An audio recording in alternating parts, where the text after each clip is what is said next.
facts. And to kick it off, we're going to welcome this gentleman to the stage. He is a sometimes co-working member of the Friends Quarters co-working community. Came all the way from Ucluelet tonight just to give you 10 minutes of comedy. Put your hands in the air for Trevor Jr.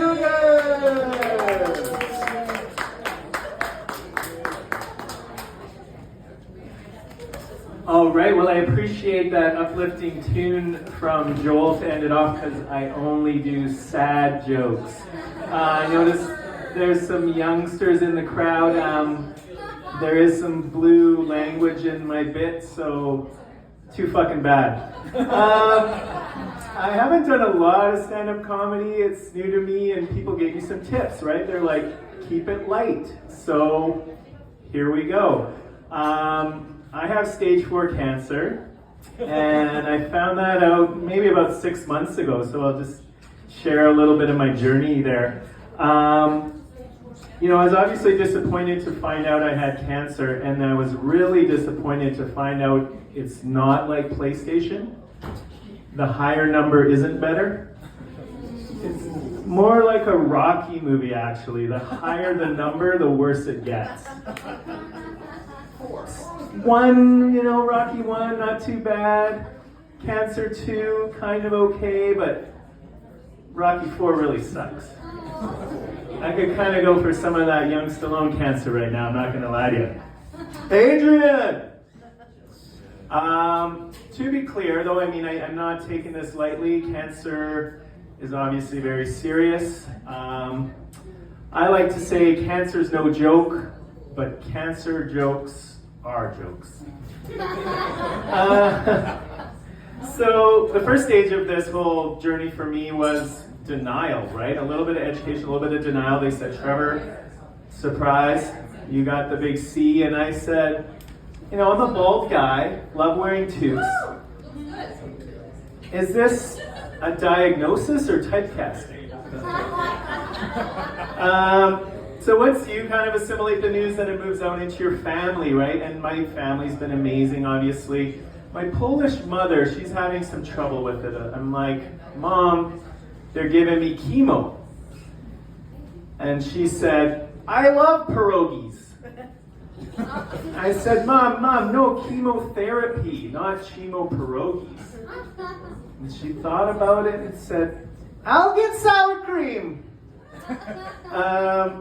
Once your family finds out, then, you got to tell your friends. And that's when the well wishes really start rolling in and the helpful advice. And everyone's got a tip, right? Like, who knew your Facebook uncle was an oncologist?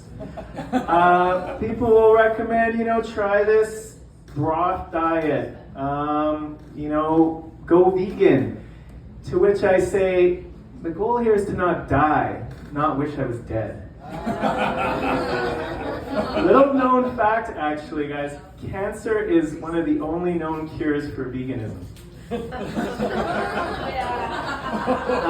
And then once you kind of burn through, your friends reach out, and then, everyone cares. Everyone's so loving. You even get messages from these strangers, the unknown contacts on your phone. Here's one I actually got. It said, Dear Trevor, sorry to hear about your devastating diagnosis. Devastating was all caps. You were nice to have around. Good luck on your journey, however long it lasts. To which I responded, new cancer, who dis? So in related news, if you find out someone that you know has cancer, fuck thoughts and prayers, send gift cards. Since my diagnosis, I've made some changes, right? I never really used to do a lot of drugs, not even aspirin, medicine. Now I've got every kind of medicine. I got drip drugs, I got pill drugs, I got rub-on drugs, I got drink-down drugs. But I'm still going out having a good time. I was just, partying one night. I call it trauma raving, and a girl came up to me. She said, "You're having so much fun. Are you on drugs?" And I said, "I do chemo, I am drugs. Little known fact, actually, I have to wear this toque by court order when I'm on chemo, because if I sweat on you, you go blind. So I've been tested now for recovering now for 6 months, and things are going really well. The drugs are working good, the scans are looking good. I'm getting a teeny tiny surgery, but that's all good. And I mean, as a comedian, it kind of sucks because I had all this good material, right? I had to change the name of my special from Dead Man Talking. I didn't want to be a one sick pony or get into a case of self-fulfilling comedy. So there is, like I said, a positive side to this, and I want to leave you with a few messages. I mean, like I said, when you're a stand-up comedian and you get diagnosed with colon cancer, your entire life is reduced to potty humor and bad puns, right? Rectum damn near killed him. So it is, in fact, Colon Cancer Awareness Month. Any of you with a butthole, I encourage you to get it checked out, especially if you're over 50 or have any risk for that, because you know what they say, an ounce of prevention is worth a pound of chemo. And you know, and the brighter side, like through all this, I've made a realization, right? Like, life is short, follow your dreams. I'm up here, I decided to try to make people laugh, express myself. I'm even learning to breakdance. I realized basically my entire bucket list is to be that Aussie chick from the Olympics.